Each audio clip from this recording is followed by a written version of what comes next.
Alex, and I'm here in Sandringham Church in Norfolk, which is visited by thousands of people from all over the world every year during the summer months. I'm one of a team of stewards who will greet these visitors, many of whom will have walked over from Sandringham House, which is owned by Her Majesty the Queen. And like the Queen, who worships here with her family on Christmas Day, they will have walked through the most photographed 160-year-old lich gate up the path to the south porch and into this beautiful church. If they say, wow, as they look down the nave towards the chancel, which houses the magnificent solid silver altar and reredos, I know they are going to enjoy their visit. And I will enjoy telling them some of the history behind the beautiful works of art here and in the Royal Collection. There has been a church on this site since the 14th century, and inside the guidebook is a list of the 43 incumbent rectors from 1321 to this date. We have no image of what that first church looked like, but eventually it was demolished and rebuilt in the 16th century by William Cobbs, since when it was restored in 1855, 1890 and 1909, during which time windows were taken out and resited, the north and south transepts added, together with the small private vestry through which the Queen enters when she and her family and guests occupy the royal pews here in the chancel. Since 1862, when Queen Victoria bought Sandringham Hall for her son Edward, the Prince of Wales, British monarchs and their families have worshipped here whenever they were in residence at Sandringham House, as it became when Edward's growing family outgrew it, and he had the old Georgian house that had been built in the second half of the 18th century demolished and rebuilt much as visitors see it now. As far as we know, Queen Victoria only visited the church when Edward was gravely ill in 1871, and she thought he was going to die. On this occasion, however, he recovered. It is well known that she and Edward did not have a close relationship because she always blamed him for the premature death of her beloved husband Albert. The story goes that Edward's dalliance with a young actress while he was studying at Cambridge reached the ears of his parents, and Albert was dispatched to give Edward a stern talking to. Their meeting took place in the pouring rain over a period of 3 hours, and not long after Albert returned to London, he contracted typhoid fever and died. But to return to the wow factor, which this small parish church has in spades. Prince Edward and Princess Alexandra invited many of their friends to Sandringham, and one in particular became an extraordinary benefactor of beautiful examples of art and craftsmanship, which can still be seen and marvelled at more than a century later. This generous friend was Rodman Wanamaker, an extremely wealthy American department store owner. When his first wife died prematurely, he wanted to have a special memorial made to be placed in his parish church in Philadelphia. Alexandra was Danish, and it cannot be a coincidence that the memorial he commissioned was a silver altar and reredos, designed and manufactured by Danish silversmiths Barkington and Krall in London. Indeed, when it was completed and ready to be shipped back to America, he showed it to Alexandra.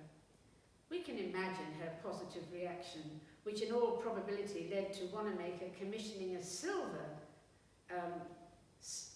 altar and reredos, very similar to the one he'd had made for his wife. And the work was completed in 10 months, rather than the 5 years that the first piece had taken, and installed a year to the day after Edward died in 1910. It was dedicated to King Edward VII, a man of peace. Wanamaker also commissioned the silver pulpit for Queen Alexandra's 80th birthday, but sadly, she died before it could be installed in the church. As if all this staggering generosity was not enough, Wanamaker also gifted a jewelled Bible studded with over 500 precious stones presented to Alexandra in 1918.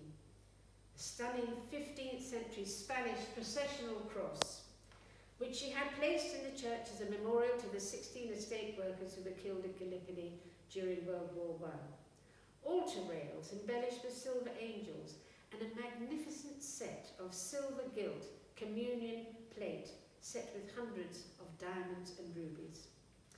While we are still talking about Wanamaker, it is of interest to note that his department stores were in Philadelphia, New York and Paris. While his father was building up the business, Rodman spent 10 years in France acquiring a taste for beautiful things. Indeed, he implored his father to sell only that which was beautiful. Incidentally, the store in Philadelphia houses the largest organ in the world with 28,500 pipes. It's also interesting that together with its sister store in New York, the stores became known as Macy's sometime after Rodman died. Back on the subject of organs, who knows, Wanamaker might have had some influence on Edward, replacing an earlier J.W. organ he had presented to the church in 1879. The present Walker organ was the last gift of King Edward to the church in 1909, installed just 9 months before he died. Rodman's second marriage was not a happy one, and a debilitating kidney infection in the last 8 years of his life ended it when he was only 65. This story about his part in giving this church its wow factor would not be complete without mentioning that his grandfather was a bricklayer. How very American. Another of Edward's friends was one Christopher Sykes, Esquire, MP. There is a memorial plaque over the door in the south porch, erected by Edward and, quote, other sorrowing friends, unquote, who had the clock in the tower installed in his memory. Sorrowing indeed, because Sykes' story was a sad one. He had an estate in Yorkshire and a substantial home in London, both capable of lavishly entertaining the Prince of Wales and his Marlborough House set. There is a large painting in Sandringham House entitled The Big Shoot at Sandringham, and it is plain to see, because everyone in it has their name inscribed above them, that Edward's friends were, in the main, men of title and standing. No doubt with the funds also necessary to sustain the lavish lifestyles they led. Sykes, on the other hand, was a mere member of Parliament who, unfortunately for him, could not measure up in terms of stature and in his attempts to keep up with them in entertaining his royal friend, and he very nearly bankrupted himself. To Edward's credit, he was saved from the bankruptcy court by Edward and his friends, but this unremarkable Member of Parliament gave only 6 speeches in the Commons between 1868 and 1892 about nothing in particular, except to favour a bill for the preservation of seabirds, earning him the nickname the Gull's Friend and a cartoon. He died a broken man, aged only 67, having been the butt of much teasing and capers, too undignified to go into here. If only the price of friendship had not been so high for the one and so undeserved by the other. However, regardless of Edward's private antics, Sandringham would not be the place it is today without his prodigious input, not only with the rebuilding of his beautiful country pile, but the endless careful restoration and rebuilding of Sandringham Church and the other medieval churches on the estate. The enrichments in this church combine the generosity of Edward and Alexandra's family and friends, who contributed so much by way of memorials and gifts, either with their artistry and expertise, or their expressions of great affection and loyalty. One memorial in particular was Alexandra's own tribute to her husband. The carvings of figures of royalty, saints and angels around the east window, combined with the warm gold and red decoration of chancel roof above. They cleverly helped to offset the bling of the silver altar below that might well have looked too much of a good thing on its own when it was first installed in this small country parish church. Because she was a woman of great taste, we can only assume that her input into the choice and style of this incredibly crafted memorial was substantial, though, sadly, we do not know who did the work or where. Although Alexandra started the carving school at Sandringham, it is unlikely the apprentices would have been capable of such intricate work, though they could well have been responsible for the carved roofed angels, which are very much a feature of Norfolk churches. Visitors to the church usually have two questions. One is asked endlessly, and that is, where does the Queen sit? The other is asked less so, and it is about the attractive Florentine marble font in the baptistry, gifted by Edward, and which they assume was used for Princess Charlotte's baptism in 2015. This is a chance to draw their attention to our beautifully produced guidebook, which has stunning photos of the silver gilt lily bowl font, which was brought over for the day from the Tower of London, and from which royal babies from Queen Victoria's time have received a splash of holy water from the River Jordan. It was a year in the making by silversmiths Bernard and Co, and has been used for baptising 61 royal babies. It is decorated with harp-playing cherubs and the coats of arms of Victoria and Albert.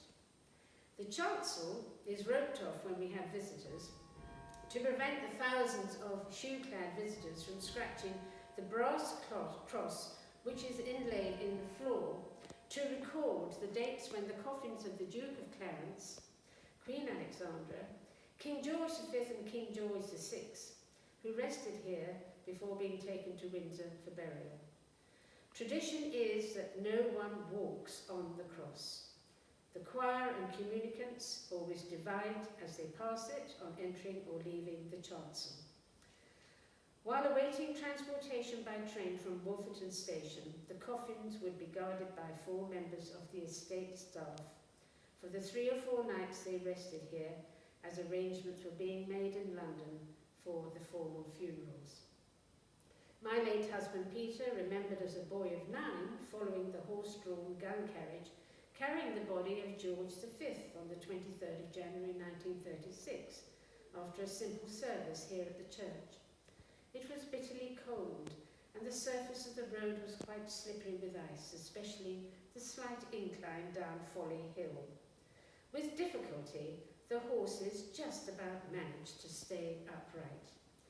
The gun carriage, escorted by 10 Grenadier Guardsmen, was followed by the new King Edward VIII and his brothers, hatless and all wearing heavy overcoats. Then came Jock, the dead king's grey pony, led by his groom. The hatchments bearing the royal coat of arms which hang over the baptistry would be attached to the outside of each of the royal trains, taking each of those royal coffins to London. The little station at Wolferton is no longer in use, but the royal retiring rooms, which Edward had built for the comfort of his arriving and departing guests and family, are still there, but in long-term residential occupation. In the time I have left, mention must be made of the exquisite aluminium ivory statuette of St. George and his slain dragon, designed by Sir Alfred Gilbert, which guards the Queen's pew and was given by the royal household in memory of the Duke of Clarence in 1892, who died of pneumonia at Sandringham, aged just 28. Finally, a word about the several beautiful stained glass windows, some made in Norfolk in medieval times when the church was being rebuilt, and some in the late 1800s when the transepts were added. The main east window was designed by William Tower and made by Charles Kemp, a prolific stained glass window designer and manufacturer with around 4,000 pieces of his work decorating cathedrals and churches both in Britain and abroad. Heaton and Butler created my favourite window, which was installed in the south transept in in celebration of Edward's 50th birthday and presented by his naval officer brother Alfred, Duke of Edinburgh. On the north side, a central light is a collection of fragmented Flemish glass damaged in the mid-1660s when the window was removed. The pieces were reassembled by Sir Arthur Blomfield some 250 years later under the auspices of General Sir Dighton Probyn VC, equerry to the Prince of Wales. Well, I hope that you have now been given an enticing glimpse of what constitutes the wow factor of our splendid Sandringham church. Thank you.